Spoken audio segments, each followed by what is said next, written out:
Hi everybody, it's another Mythic Monday. So today we're going to be taking a look at an oldie but a goodie. Today we're going to be taking a look at King Bromden. If Saturday morning cartoons fueled your imagination as a kid and powers your action figure collecting now as an adult, then you're in the right place. Thanks for stopping by and welcome to Saturday Morning Toy Collector. If you like my content, please consider subscribing.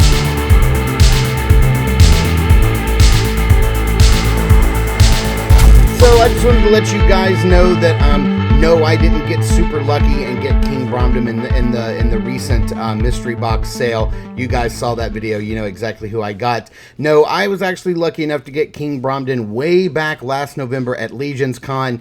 If you guys don't know, when you go through the Four Horsemen table at Legion's Con, they have all of their brand new waves. They're all out right there on the table as you go down, so you're picking everything up. And then right there before checkout, right there as you get ready to check out, at the point of sale system, they would put out like they would just open a box of old figures and just put them out, and they sell them at retail prices. And I just happened to get lucky of going through the line at the right time, and King Bromden hit the table, so I picked him up. So let's head over to the review space and take a look at the old king himself. All right, taking a closer look at the front of the package here, you can see most of everything he comes with. Actually, honestly, he comes with a bunch. You can see his faction symbol right there, and you can see his little write-up right here. If you want to kind of pause that and give it a read, you certainly can. And looking at the cross-sale, man, I only have a couple. I do have Nubnik.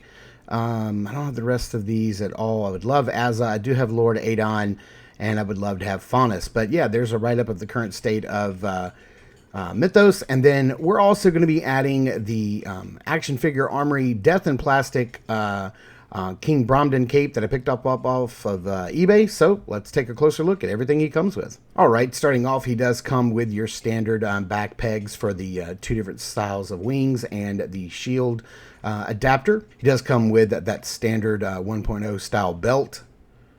He comes with this massive hammer that looks great. It's got this gold wash all over it and some nice silver spikes at the bottom.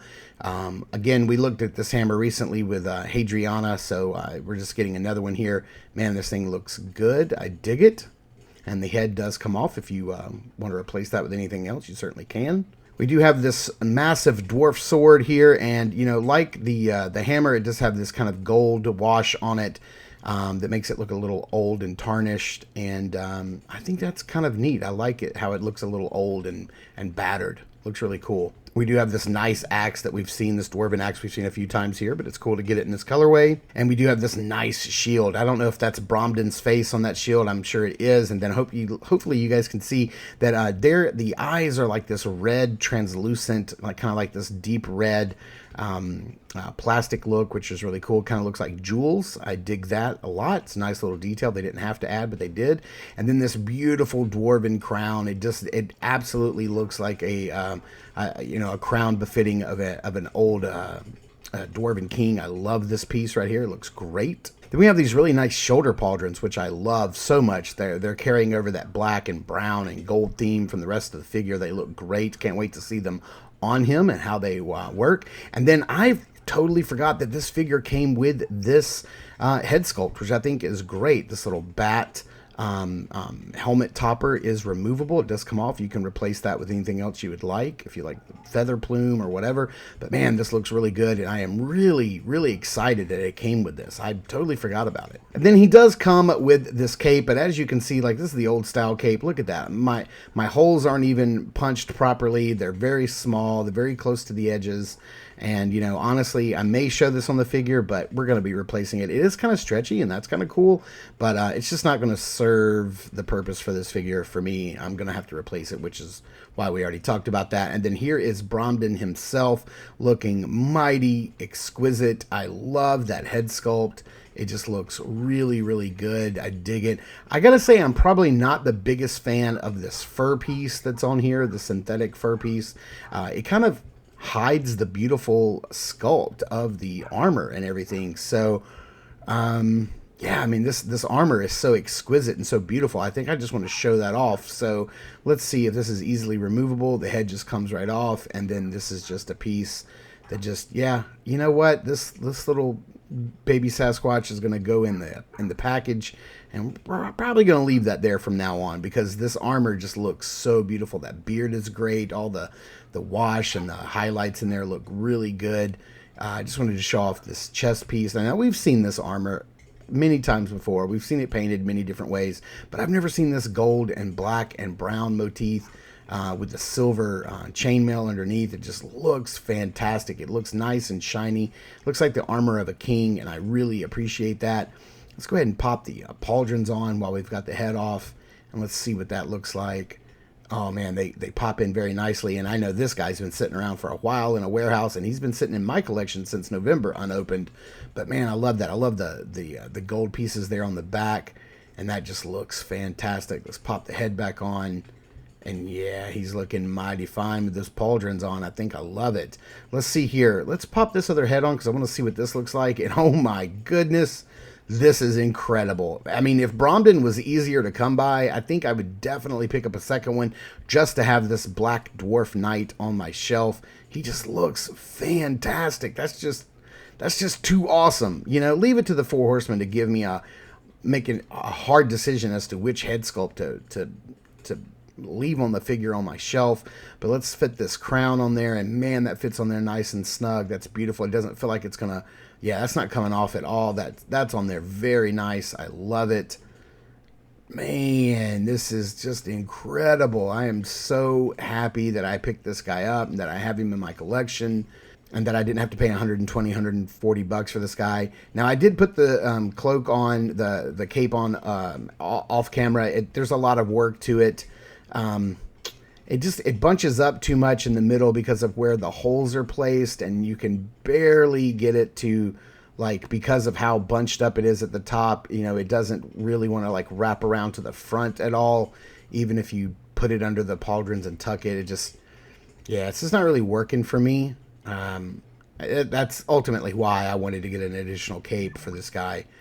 Not that I knew that it wasn't going to work properly. I didn't know what style of cape was in there because I hadn't opened it. But I've been buying so many capes from Action Figure Armory. His capes are called Death and Plastic. Now this shield does have like the smaller peg hole, so this wants to fall off pretty easily. But I knew his capes were so amazing, and I knew I had this figure that I knew I was going to get a cape. No matter what cape he came with, I knew I was going to get an updated one that was wired and whatever. And so I'm so glad I did. We're going to look at that here in a minute. But man, just getting him all kitted out for battle. You know, a king wants to defend his mountain, and man, he looks good doing it. So man, he looks pretty awesome. Now we're going to get into this Death and Plastics. This is the 1.0 Bromden. You see how it was labeled as Brom for Bromden. And let's get this guy opened up. I really don't know. Like, I'm going to put a link in the description below to the website on eBay or this guy's store so you can see it. So you can buy any of these capes you want. He has quite a few. It's this beautiful, like, garnet and gold motif. You can see the actually right size holes and real metal gold chain, which looks really nice. And I really don't know. Do I want to put this with the gold on the inside or the garnet on the inside? Let's see. You can see how the holes line up perfectly, which is fantastic. Yeah, I think that looks really good with the gold. What about the garnet? Yeah, I think I might have to go with the gold. And yeah, that looks really good. Yeah, this is what we're going to do. We're going to kind of lay this down. It's super nice and wired all the way around. Let's get this on. Let's get the shoulder pauldrons in there. Get this held pretty tightly so I can push them in. And I'm really happy that these pauldrons push in very easily. I hate struggling with pauldrons. I can't, you know, when they don't want to go in, the pegs just kind of mush over to the side. And these are nice and stiff. They go in pretty well.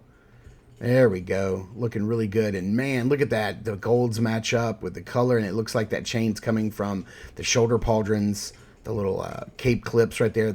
How that lines up is perfect. Looks beautiful. And yeah, let's get that head back on. Yeah, as beautiful as that looks, the beard's going to be covering it up. And there you have it. There's what King Bromden looks like with his new cape on.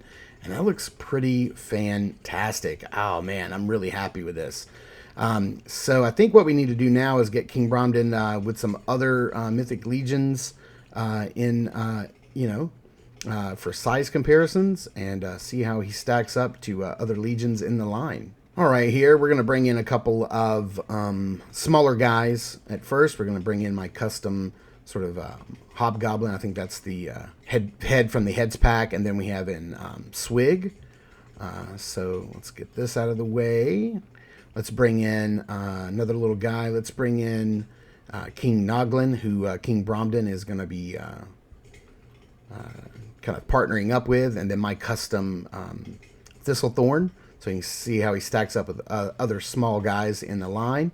And then let's bring in something bigger. Let's bring in a 1.0 style figure. Here we have the Lejay figure. And then let's bring in an Ogre scale. This custom Orc Ogre that I painted up. So let's get these guys out of the way. Let's get the King all kitted out, get him in some backgrounds and some lighting, and see how he poses up. Man, I got to tell you, this figure is absolutely fantastic. He is a perfect Mythic Legions figure. He is beautiful. He comes with so many accessories, some that I didn't even know he came with, and I am so surprised at his loadout. I'm really happy with this figure. The only regret that I have is that it's taken me so long to get him opened up and out of the package to do this review and get him up on my shelf. Like I said, I was really lucky to pick him up at retail price at Legions Con last year, and I'm so glad I did. He's definitely one that I have always wanted in my collection, and I'm glad to finally have him there. So thank you guys for joining me again on Mythic Monday and taking a look at King Bromden here. Thank you guys so much for tuning in and watching. I super appreciate it. Please continue to check us out at Instagram at Saturday Morning Toy Collector. I am your host, Mark, and I will see you in the toy aisle.